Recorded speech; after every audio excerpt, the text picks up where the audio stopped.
show you Himalayan Blackberry. Now the problem with this plant, of course, it's invasive, but it's got a really weak stem because it grows up every year. So what we're trying to get out is there's a woody root crown underneath it. So it's Himalayan Blackberry, and we'll see what happens here.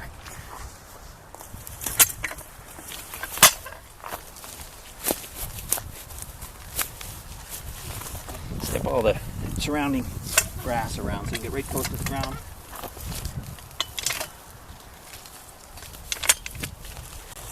Okay.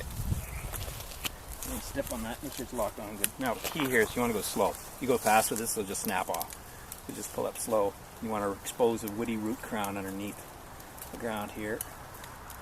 And something's going to give here pretty soon. Either they're going to break off or it's going to pop up. Okay, popped.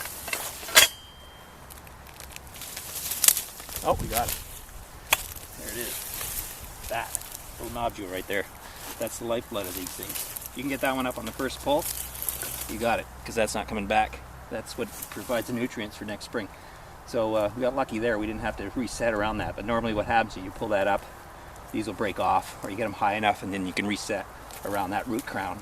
And you see it's really woody, it's strong.